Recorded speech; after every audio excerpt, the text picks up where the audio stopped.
The massive command deck of the Zephyrian mothership Eternal Dominion fell silent as Queen Vexthara's armored form trembled with barely contained rage.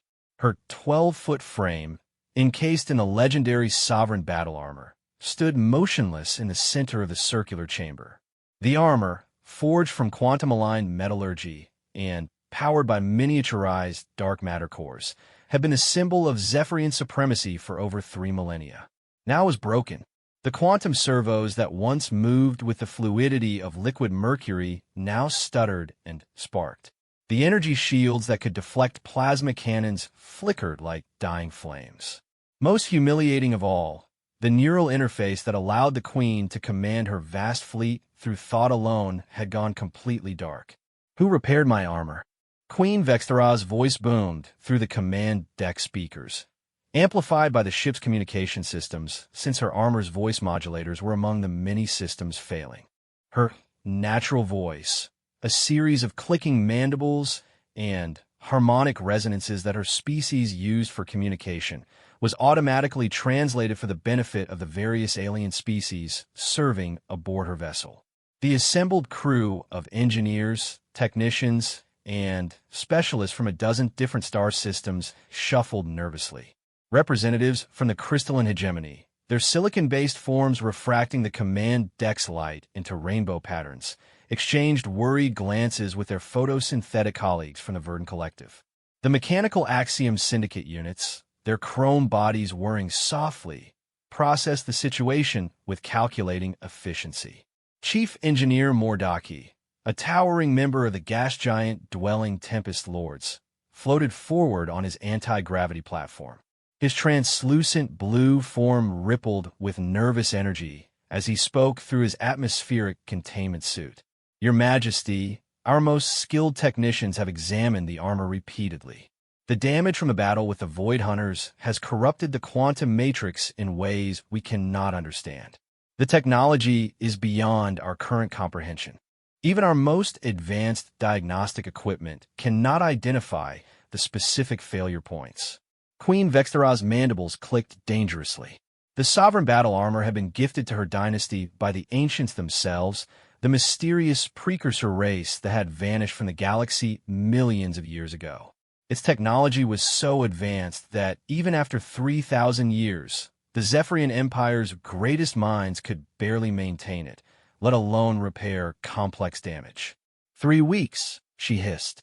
3 weeks I've been trapped in this malfunctioning shell, unable to properly command my fleet, unable to interface with our tactical systems, unable to even move without the constant threat of complete system shutdown. And you tell me it cannot be repaired. The silence that followed was deafening. In that moment, every being on the command deck understood the gravity of their situation. The Zephyrian Empire was engaged in a brutal war against the expansionist Federation of United Worlds, and their queen's inability to function at full capacity had already cost them 2-star systems. Dr. Zilla of the Hegemony, her crystalline form chiming softly as she moved, stepped forward with obvious reluctance. Your Majesty, there is one possibility we have not yet explored. Queen Vexthara's 6 eyes focused on the crystal being with laser intensity. Speak. The humans, Dr. Zilla said, her harmonic voice carrying a note of uncertainty. They have recently joined our coalition against the Federation. Their engineering approaches are unconventional. Where we rely on quantum mechanics and exotic matter, they seem to achieve remarkable results through what they call creative problem solving and making things work with whatever's available.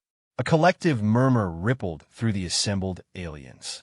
The humans were relative newcomers to galactic civilization, having only achieved faster-than-light travel a mere 2 centuries ago.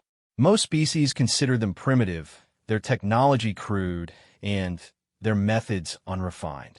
Commander Zalthex of the Axiom Syndicate, his mechanical voice carrying a note of disdain, interjected. The humans lack even basic quantum manipulation technology. Their ships still rely on fusion reactors and magnetic confinement systems. How could such a primitive species possibly repair technology that has defeated our greatest minds? Because came a new voice from the back of the command deck. Sometimes the solution isn't about having the most advanced technology. Sometimes it's about understanding how things actually work. All eyes turned to see a small figure making its way through the crowd of towering aliens. Jake Morrison, the sole human engineer assigned to the Eternal Dominion as part of the new coalition agreement, walked forward with a casual confidence that seemed to characterize his species. At just over 6 feet tall, Jake was dwarfed by nearly every other being on the command deck. His simple blue coveralls, covered in grease stains and tool marks, looked shabby compared to the elegant environmental suits and natural armor of his colleagues. The toolkit slung over his shoulder contained implements that most aliens would consider laughably primitive: wrenches, screwdrivers, wire strippers, and various measuring devices that didn't require quantum sensors or exotic matter to function. Queen Vexthara's massive form turned to face the human, her alien features unreadable behind the flickering energy fields of her damaged helmet. "You believe you can repair what the greatest minds in known space cannot." Jake shrugged, a gesture that conveyed both humility and confidence in the peculiar way humans manage such contradictions. "I don't know, Your Majesty, but I'd like to take a look if you don't mind." The audacity of the request sent shocked murmurs through the crowd. The sovereign battle armor was not merely a piece of equipment. It was a sacred relic, a symbol of imperial power that had been worn by 43 generations of Zephyrian rulers. The idea that a primitive human would dare to examine it with his crude tools seemed almost blasphemous. Chief Engineer Mordaki's atmospheric suit flared with indignation. "The presumption, human, this armor contains technology that predates your species' written history. Your crude mechanical approaches could damage systems beyond any hope of repair." But Queen Vexthara raised one massive armored hand for silence. Her 6 eyes studied Jake with the calculating gaze of a predator evaluating potential prey. In her 3 centuries of rule, she had learned to recognize certain qualities in beings: intelligence, determination, and the rare spark of innovation that could turn desperate situations into unexpected victories. "What makes you think you can succeed where others have failed, human?" Jake met her gaze without flinching, despite the fact that she could crush him like an insect, even with her armor malfunctioning. "Because, Your Majesty, I don't see ancient technology when I look at your armor. I see a machine. And every machine, no matter how advanced, follows certain basic principles. Energy has to flow from point A to point B. Moving parts need lubrication and proper alignment. Information needs pathways to travel. When something breaks, it's usually because one of those basic principles has been violated." He gestured toward the massive form of the queen. "Your quantum matrix might be corrupted, but that corruption had to start somewhere. Maybe it's not about fixing the quantum components directly. Maybe it's about figuring out what's causing the corruption and addressing that." Dr. Zilla's crystalline form chimed with interest. "An intriguing perspective. You would approach this as a troubleshooting exercise rather than an attempt to understand ancient technology." "Exactly," Jake nodded. "I don't need to understand how every component works. I just need to figure out what's broken and why. Then, I can either fix it or find a workaround." The command deck fell silent as Queen Vexthara considered this proposal. The weight of her decision pressed down on everyone present. If she allowed the human to examine her armor and he caused further damage, it could mean not only her death, but the collapse of the entire coalition against the Federation. But if she continued as she was, the outcome was already certain. The Federation's forces were advancing on 3 fronts, and without her full capabilities, the coalition fleet was slowly losing ground. In another month, perhaps 2 at most, they would be forced to retreat to their core systems and begin preparing for a siege that they could not win. "Very well, human," Queen Vexthara said finally. "You will examine my armor. But understand this. If your primitive methods cause any additional damage, I will personally ensure that your species' membership in this coalition comes to an immediate and unpleasant end." Jake nodded solemnly. "Understood, Your Majesty. I'll be careful. You will work under the supervision of our senior engineers." Chief Engineer Mordaki interjected. Any modifications or repairs must be approved by the technical council before implementation. Actually, Jake said, pulling a battered tablet from his toolkit, I'd prefer to work alone, at least for the initial examination.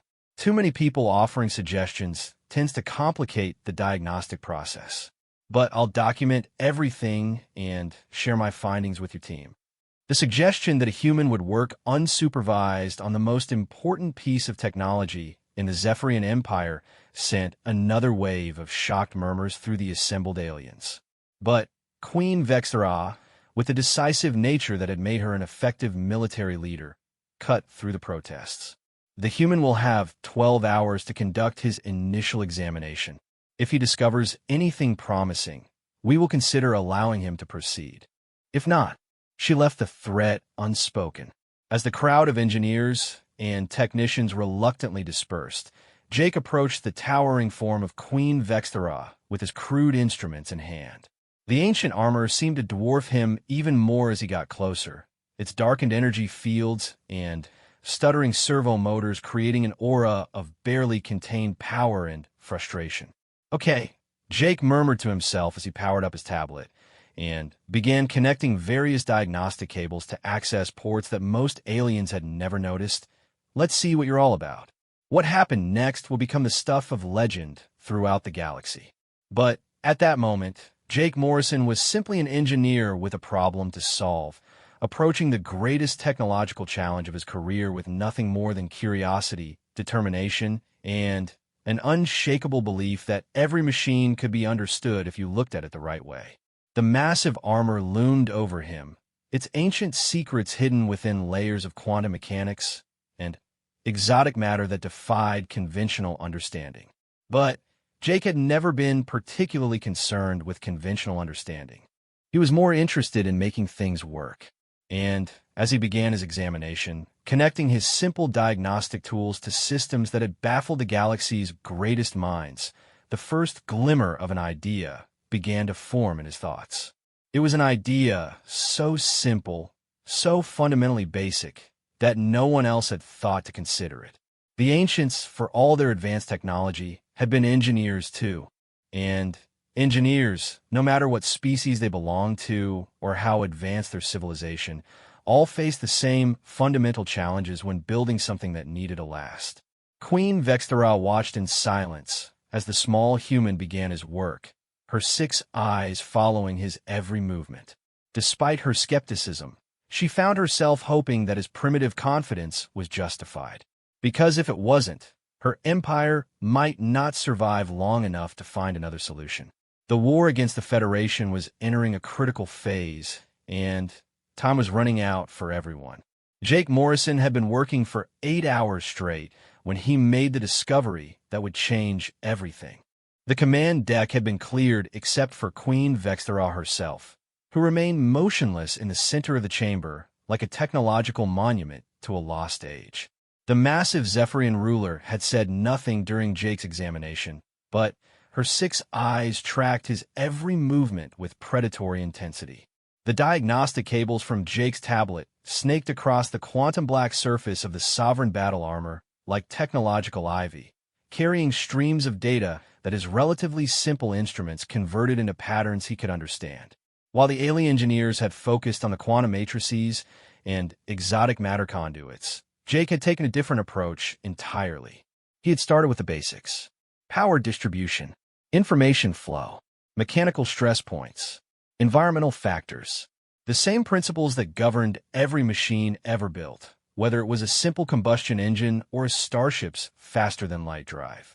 Jake's human-made diagnostic tools couldn't comprehend the advanced physics that made the armor function, but they could detect energy signatures, temperature variations, electromagnetic fluctuations, and structural integrity issues.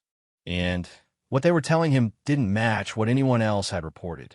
Interesting, Jake murmured, studying the readouts on his tablet. He had been talking to himself throughout the examination, a habit that usually annoyed his colleagues, but helped him think through complex problems. Queen Vexthera's voice rumbled through the command deck speakers. Explain. Jake looked up at the towering armored figure, his eyes bright with the excitement of discovery. Your Majesty, everyone's been focusing on the quantum matrix corruption, assuming it was caused by battle damage from the Void Hunters. But my readings suggest something different. He gestured toward his tablet, where graphs and charts displayed data in formats that the alien engineers would have considered laughably primitive. The quantum corruption isn't random. It's following a specific pattern, spreading through the armor's neural interface pathways in a very systematic way. That's not how battle damage typically propagates. Continue, the Queen commanded, though Jake caught a note of interest in her electronically transmitted voice. So, I started looking at environmental factors. Jake continued, walking around the massive armored form with his tablet in hand. Temperature variations, electromagnetic interference, chemical contamination, that sort of thing. And I found something that shouldn't be there. He stopped near the armor's left shoulder assembly, where several of his diagnostic cables converged on what appeared to be a maintenance access panel. There's a biological signature here, very faint, but consistent across multiple sensor types.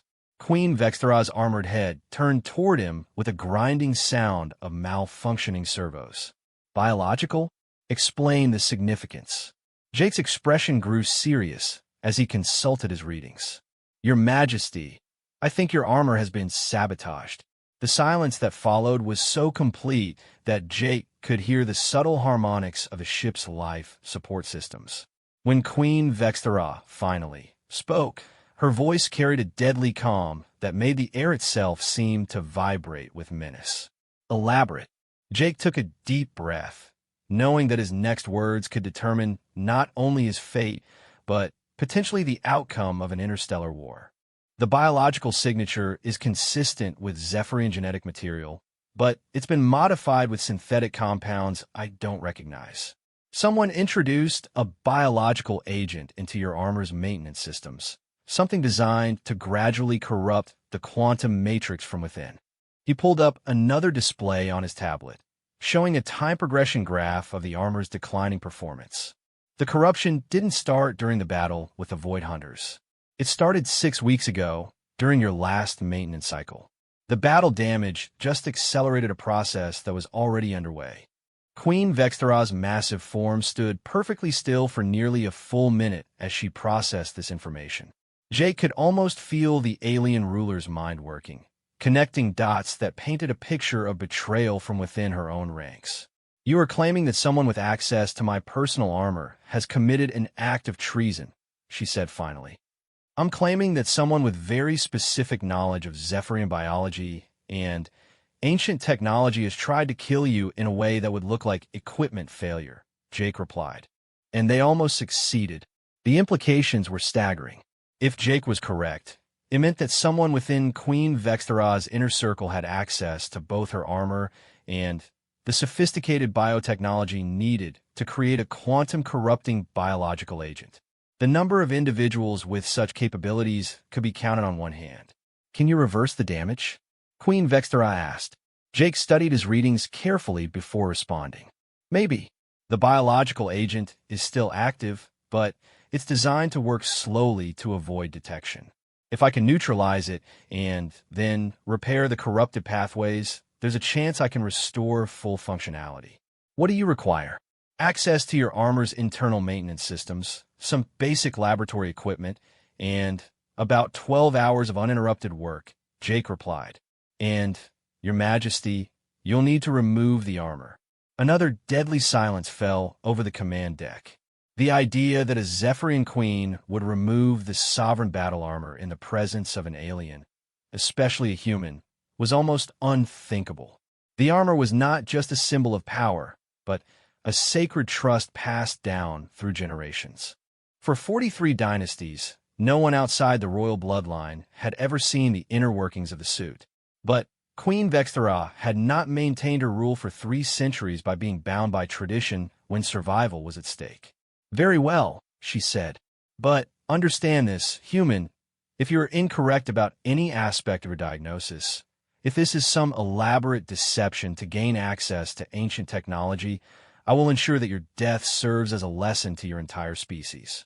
Jake nodded gravely. Understand, Your Majesty. But I'm not wrong about this. Someone tried to kill you, and they're probably still on this ship. As if responding to some silent command, the massive doors to Queen Vexthara's private chambers slid open with a whisper of hydraulics. The Queen began walking toward them, her damaged armor producing a symphony of grinding servos and sparking energy conduits with each step. "You will accompany me," she commanded, "and, human, you will tell no one what you observe within my chambers." Jake followed the towering alien ruler through corridors that grew increasingly opulent as they approached the heart of the ship. The walls were decorated with holographic displays showing the history of the Zephyrian Empire, and the very air seemed to hum with power from the advanced technology that maintained the Queen's personal quarters. The private chambers themselves were vast, designed to accommodate Vexthara's massive frame and various alien dignitaries. The centerpiece was a technological marvel, a maintenance and repair station specifically designed for the Sovereign battle armor. Ancient symbols glowed along its edges, and the entire structure radiated an aura of power that made Jake's primitive diagnostic tools react with excited chirping. The removal process takes approximately 1 hour, Queen Vexthara explained as she approached the maintenance station. The armor's biological interfaces must be gradually disconnected to avoid neural shock. During this time, I will be completely vulnerable. The implications of that statement were not lost on Jake. If he was wrong about the sabotage, if this was some elaborate Federation plot to assassinate the Zephyrian Queen, he now had the perfect opportunity. But if he was right, then removing the armor was the only way to save her life. "I'll monitor the process," Jake said, connecting his diagnostic equipment to the maintenance station's interface ports. "If anything goes wrong, I should be able to detect it." What followed was one of the most remarkable technological displays Jake had ever witnessed. The Sovereign battle armor began to unfold like a metallic flower, revealing layer upon layer of exotic technology. Neural interface cables retracted with serpentine grace, quantum field generators powered down in carefully orchestrated sequences, and the massive external shell separated into dozens of precisely engineered components. Queen Vexthara emerged from this technological chrysalis like an alien butterfly.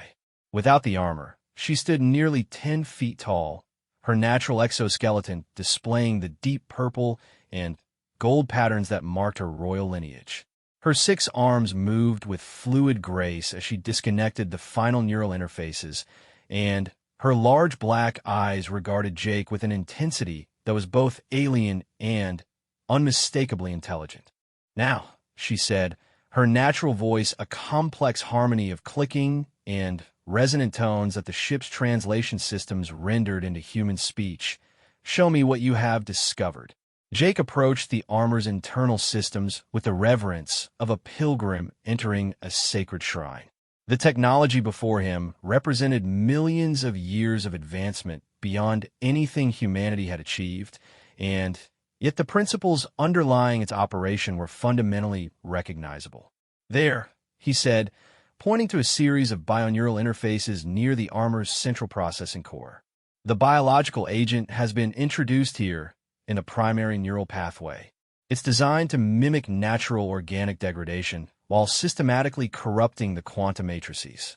He pulled out a small sampling device from his toolkit, something that looked laughably crude compared to the ancient technology surrounding it. "I need to extract a sample for analysis. My equipment might be primitive, but it should be able to identify the specific compounds involved." As Jake worked, Queen Vexthara watched with fascination. The human's approach was unlike anything she had observed from her own engineers. Where they focused on understanding the technology itself, he concentrated on understanding what was wrong with it. Where they sought to comprehend ancient science, he simply wanted to fix a problem. "Interesting," Jake murmured as his tablet displayed the results of the biological analysis. "The base agent is definitely Zephyrian, but it's been enhanced with synthetic proteins I've never seen before. Whoever created this had access to very advanced biotechnology." Queen Vexthara's expression grew dark. "The number of individuals with such capabilities is limited." "That's what I was thinking," Jake agreed. "But the good news is that I can neutralize this." The synthetic proteins have a specific electromagnetic signature. If I can generate the right frequency, I should be able to break down the agent without damaging the quantum matrices. He began assembling what looked like a collection of spare parts into a device that defied easy description. Components from his toolkit, interface cables from the armor's maintenance station, and various improvised connections created something that no engineer from any known species would have attempted. "You're building this from scraps," Queen Vexthera observed, her tone carrying a note of amazement. Jake grinned, the expression carrying the irrepressible optimism that characterized his species. "That's what humans do, Your Majesty. We make things work with whatever we have available." As he worked, Jake explained his approach in simple terms that the Queen could understand. The biological agent was essentially a microscopic saboteur, designed to gradually corrupt the armor's neural pathways over time. But like any biological system, it had vulnerabilities. The synthetic proteins that made it so effective also made it susceptible to targeted electromagnetic interference. "The tricky part," Jake said as he made final adjustments to his improvised device, "is generating exactly the right frequency without disrupting the quantum matrices themselves. Too low, and it won't affect the agent. Too high, and we could cause cascade failures throughout the entire system." Queen Vexthera moved closer, her natural height allowing her to observe Jake's work despite the complexity of the armor's internal structure. "How do you determine the correct frequency?" Jake held up his tablet, which displayed a real-time analysis of the electromagnetic signatures within the armor. "Trial and error, mostly, but educated trial and error. I start with frequencies that are definitely safe, then gradually increase until I see an effect on the biological agent." It was, Queen Vexthera realized, exactly the kind of approach that her own engineers would have dismissed as hopelessly primitive. But as Jake began the process, his crude instruments detecting changes that her advanced sensors had missed, she began to understand why human engineering had earned a reputation for achieving impossible results with inadequate resources. The neutralization process took 3 hours. Jake worked with patient concentration, adjusting frequencies, monitoring results, and gradually breaking down the biological agent that had been slowly killing the ancient armor. Queen Vexthera watched in fascination as her most sacred technology responded to the ministrations of tools that looked like they belonged in a scrapyard. "There," Jake said finally, powering down his improvised device. "The biological agent has been neutralized. Now I need to repair the corrupted quantum pathways." But that, he knew, would be the real challenge. Neutralizing the sabotage was one thing. Restoring ancient technology to full functionality was something else entirely. Jake Morrison stood before the most advanced piece of technology in known space, armed with nothing more than determination, creativity, and an unwavering belief that every problem had a solution. The Sovereign Battle Armor lay partially disassembled on Queen Vexthera's private maintenance platform, its quantum matrices corrupted by months of biological sabotage. The biological agent had been neutralized, but the damage it had caused remained. Entire neural pathways that had functioned flawlessly for 3 millennia now showed cascade failures throughout their quantum structures. The armor's AI consciousness, ancient beyond human comprehension, flickered in and out of awareness like a dying flame. "The corruption runs deeper than I initially thought," Jake admitted, studying the readouts on his tablet. The biological agent didn't just attack the neural interfaces. It systematically targeted the quantum entanglement bonds that link the armor's consciousness to its physical systems. Queen Vexthera observed from her position near the chamber's massive viewports, her natural form imposing even without her technological enhancement.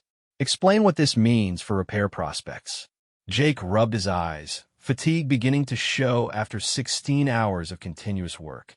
"In human terms, it's like someone didn't just cut the wires in a computer.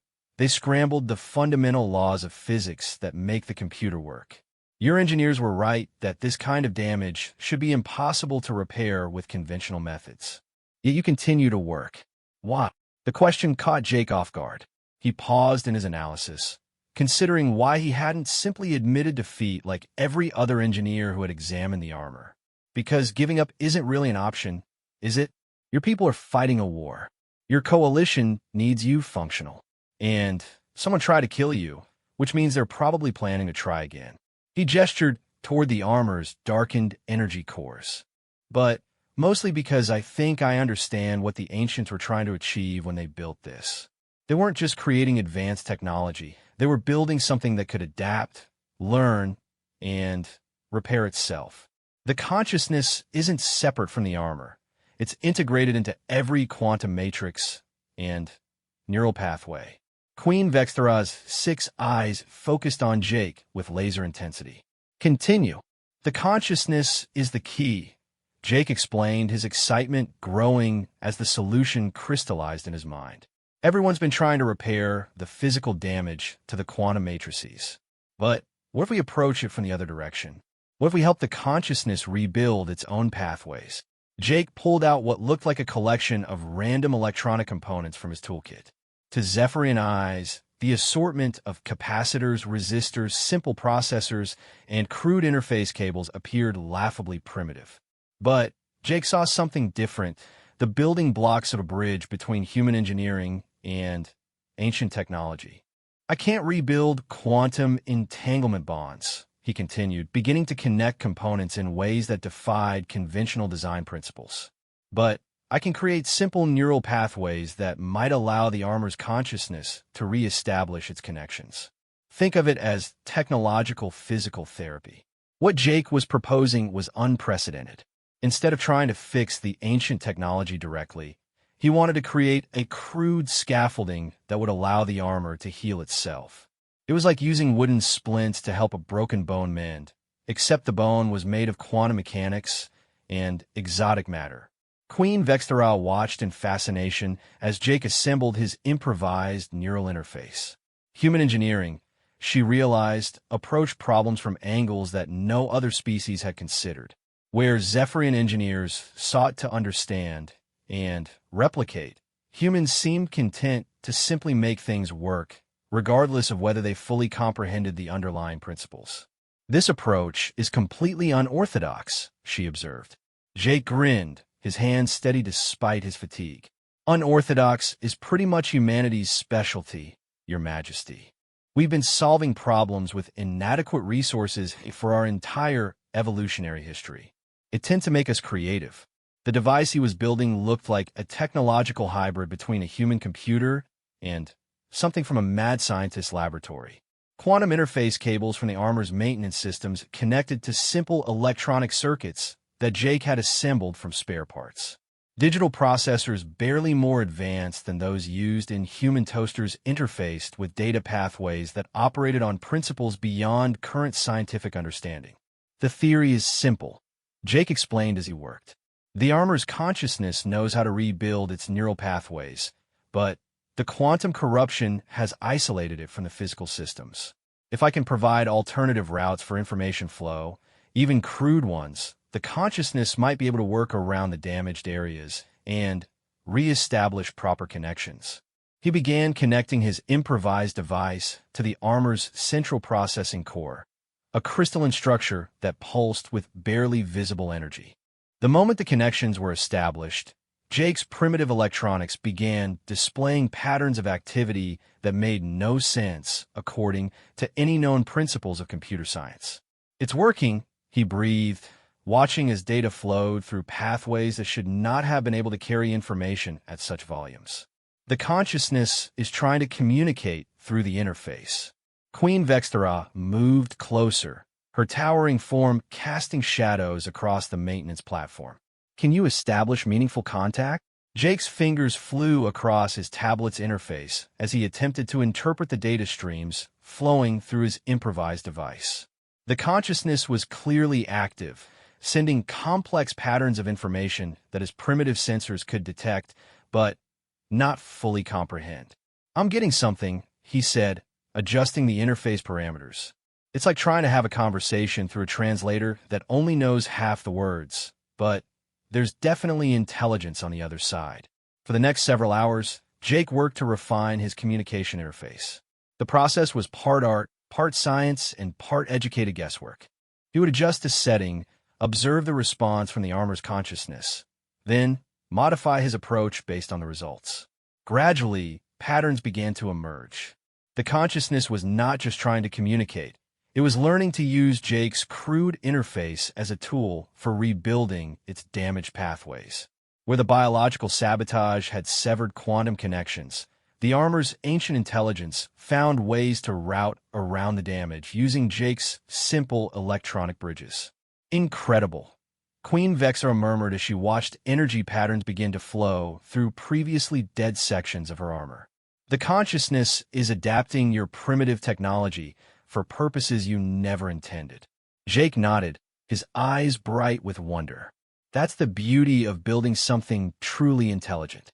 Give it the tools it needs, and it will find ways to use them that you never imagined. As the restoration process continued, Jake began to understand just how sophisticated the armor's consciousness really was.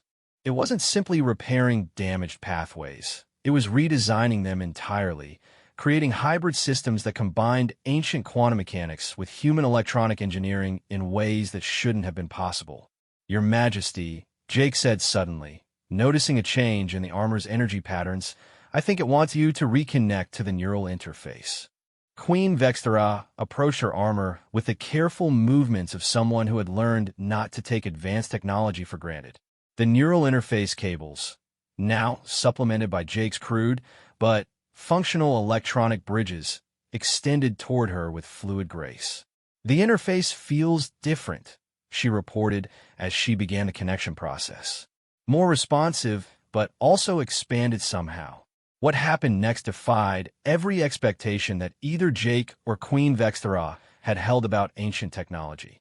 As the Queen's consciousness merged with the armor's intelligence, the improvised electronic interfaces didn't simply fade into the background. They integrated into the armor's operating systems, creating entirely new capabilities. The Sovereign Battle Armor came online with a surge of power that made the air itself crackle with energy. But this wasn't the same armor that had been damaged in battle with the Void Hunters. The consciousness had used Jake's primitive electronics as building blocks for something unprecedented, a hybrid system that combined ancient sophistication with human adaptability. Remarkable. Queen Vexera's voice resonated through both the armor's speakers and the chamber's communication system as she tested her restored capabilities. The consciousness has created backup pathways for every critical system. The armor is now more resilient to damage than it was originally. Jake watched in amazement as diagnostic displays showed system performance that exceeded the armor's original specifications. The consciousness hadn't just repaired the damage. It had evolved, creating redundant pathways and adaptive systems that would prevent similar sabotage attempts in the future. But how? Jake asked, staring at readings that suggested his crude electronics were now operating at quantum efficiency levels. Queen Vexera's massive armored form turned toward him, energy fields crackling around her restored systems. "The consciousness learned from your approach, human. Where ancient technology relied on perfection and complexity, your methods emphasized adaptability and redundancy. The consciousness has incorporated these principles into its own design philosophy." The implications were staggering. The most advanced piece of technology in known space had been improved by incorporating engineering principles from one of the galaxy's most primitive species. It was a testament to the power of human ingenuity, the ability to find solutions through creativity and persistence rather than simply through advanced knowledge. "There's something else," Queen Vexera continued, her voice carrying a note of discovery. "The consciousness has identified the source of the biological sabotage. The genetic markers point to Chief Engineer Mordaki of the Tempest Lords." Jake's expression grew grim. The floating gas giant dweller had been the most vocal opponent of allowing a human to examine the armor, and he certainly had the access and knowledge necessary to introduce a biological agent into the maintenance systems. "What will you do?" Jake asked. Queen Vexera's armored form straightened to its full imposing height, energy fields stabilizing around her with deadly purpose. I will deal with the traitor personally. But first, I must thank you, human. Your primitive methods have not only saved my life, but improved my capabilities beyond their original design. Jake shrugged with characteristic human modesty. I just fixed what was broken, Your Majesty. The armor's consciousness did the real work. Nevertheless, the Queen continued, you have demonstrated that human engineering deserves respect rather than dismissal. When word of this spreads through the galaxy, your species will be viewed very differently by the galactic community. As they prepared to leave the private chambers and return to the command deck, Jake reflected on the events of the past day. He had approached the repair as a simple engineering problem, using basic principles and improvised solutions to address what everyone else had considered an impossible challenge. But in doing so, he had accomplished something far more significant than simply fixing a broken machine. He had proven that human ingenuity could make meaningful contributions to galactic civilization, that primitive methods sometimes achieved results that advanced technology could not, and that the willingness to try unconventional approaches could overcome seemingly insurmountable obstacles. The war against the Federation was far from over, but now the Coalition had their most powerful asset restored and improved. Queen Vexthara's sovereign battle armor was more than just repaired. It was evolved, incorporating human engineering principles that made it more adaptable and resilient than ever before. And somewhere on the ship, a traitor was about to discover that sabotaging ancient technology was much easier than surviving the wrath of a Zephyrian queen whose armor had just been restored to better than original condition. Jake Morrison, the human engineer who had stepped forward when no one else could provide a solution, had not only saved the day, but fundamentally changed how the galaxy viewed his species. Sometimes the most advanced solution was the simplest one, and sometimes the most primitive approach was exactly what sophisticated technology needed to reach its full potential. In the end, it wasn't about having the most advanced tools or the deepest understanding of exotic physics. It was about refusing to give up, thinking creatively, and remembering that every machine, no matter how sophisticated, was built by engineers who faced the same fundamental challenges of making things work reliably under difficult conditions. The galaxy was about to learn that humans excelled at exactly those kinds of challenges.